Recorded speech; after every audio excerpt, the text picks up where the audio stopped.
to Must Do Disney. I'm your host, Stacy. You know, there's a lot of things in life that you must do, but there are only a few of those must-dos that you really want to do. And that's why we're here today. We're going to take you all around the Walt Disney World Resort, park by park, and show you what's hot and what you must do right now at Walt Disney World. This is Must Do Disney. Let's go. No, we're not going to be talking Disney must-dos.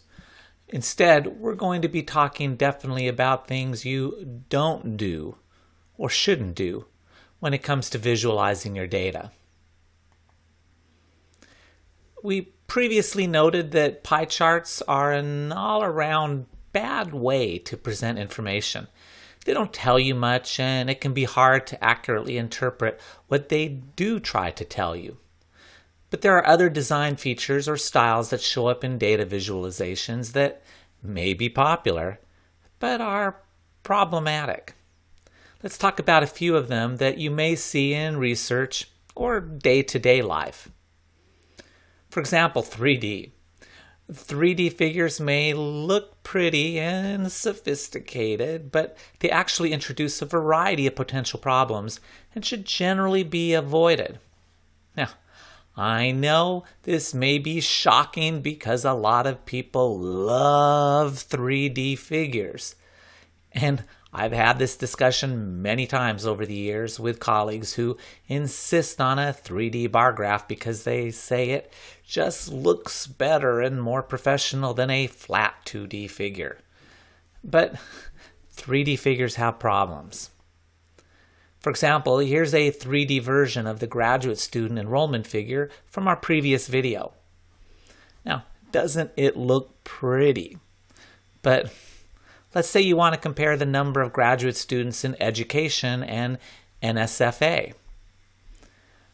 Cognitive research has shown that people will often end up evaluating how similar or dissimilar two 3D bars are based on the top of the two closest edge of the bars as they appear on that 2D image, not as they would actually appear in 3D space.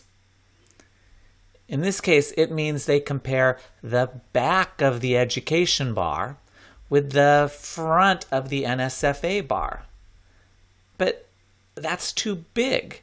You need to compare the front of the education bar with the front of the NSFA bar. If you do, you see the actual difference is smaller.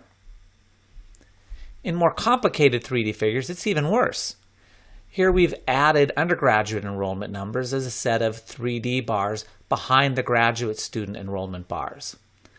Let's focus on the enrollment in education. The undergrad enrollment, in blue, appears to be midway between 500 and 1,000 students. But if you estimate the graduate student enrollment, the orange bar now, some people will use the line on the vertical axis that appears visually to be the closest to the bar. In this case, that's the line for 500 students. In fact, it may appear that the enrollment is a little below 500 students. Now, if you look at how it would truly line up in 3D space, the enrollment is almost exactly halfway between 500 and 1,000. Technically, it's 737. Now, at other times, some people may focus on the 2D visual overlap with the back of the orange box and how it lines up with the front of the blue box.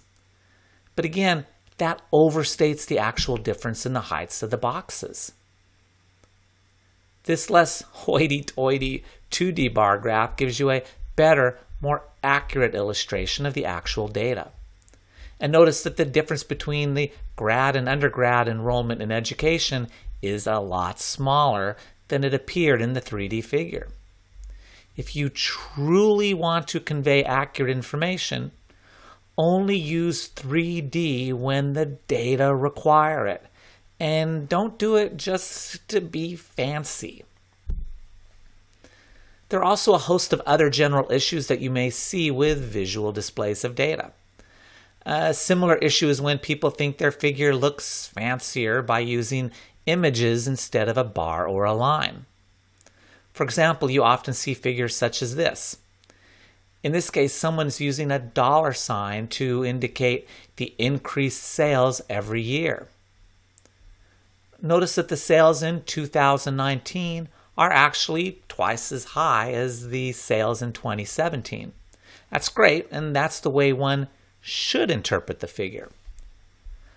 But the problem is that some people will instead instinctively focus on the relative size of the dollar signs in terms of area, not just height.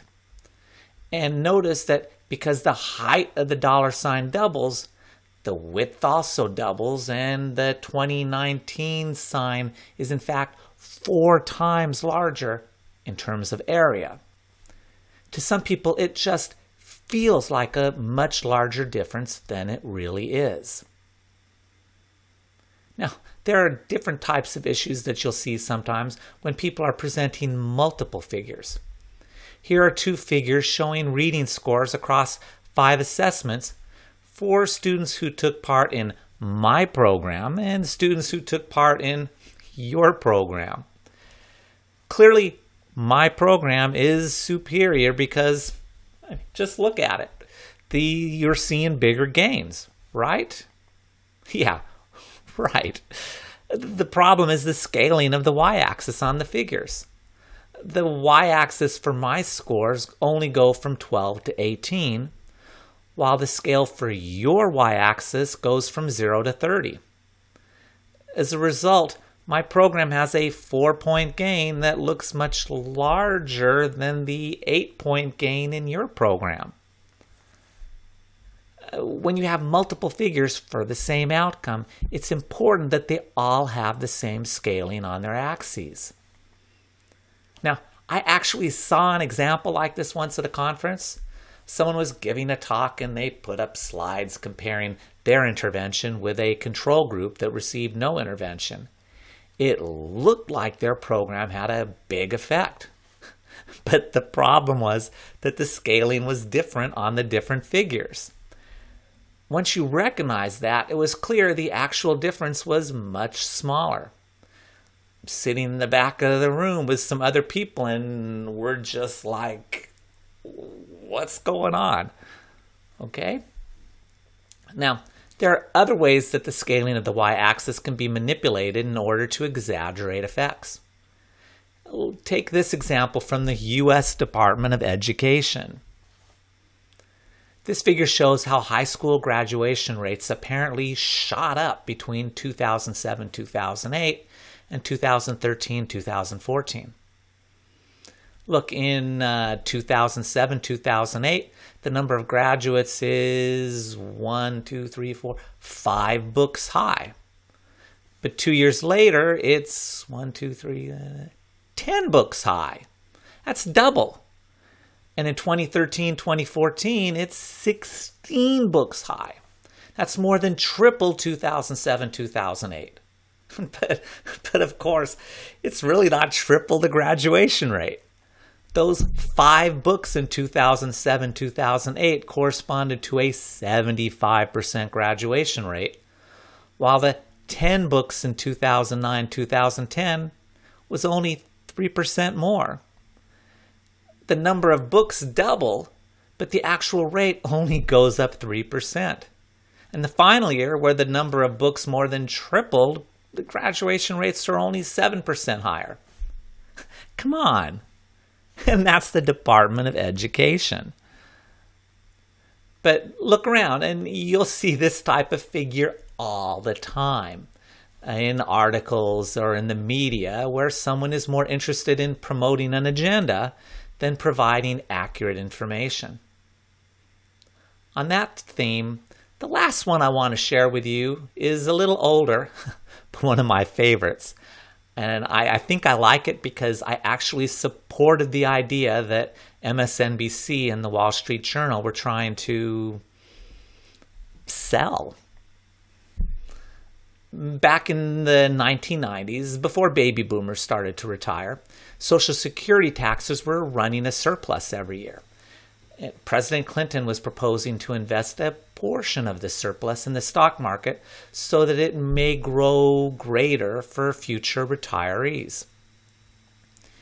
MSNBC and the Wall Street Journal ran stories supporting the plan, arguing that the amount invested, $650 billion, was minuscule compared to the total $4 trillion Social Security fund. Here's a figure they used to make that point. You can see how minuscule it is because, just look, the amount is so small, you need a magnifying glass to see it. Out of that whole pie chart, there's only a teeny tiny bit in being invested.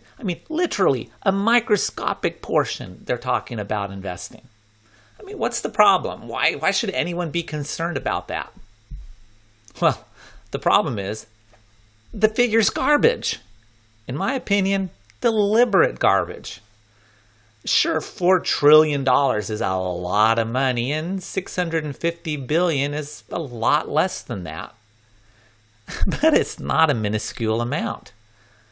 Someone went out of their way to make that pie chart and choose a value for that teeny tiny slice so that they could then add a magnifying glass to show how small it is. But if the pie really reflects $4 trillion, let's show what $650 billion would really look like.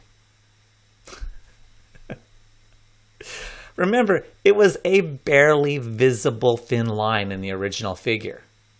But that wasn't even close. Look at that. Let it sink in just how completely inaccurate this information really is. Come on. Someone put a lot of work into making that pie chart, and then adding a magnifying glass. Was that really an accident? Is the Wall Street Journal and MSNBC really that bad with numbers and dollars? And remember, I actually supported the idea, but I don't support researchers or anyone misrepresenting data in order to deceive people, even when I agree with their position. If for no other reason than this is why everyone should take a course like ours. Don't be fooled. Don't be played for a sucker, even by the people you agree with. And that's a good point to end on here. Okay? Take care. See you later. Bye-bye.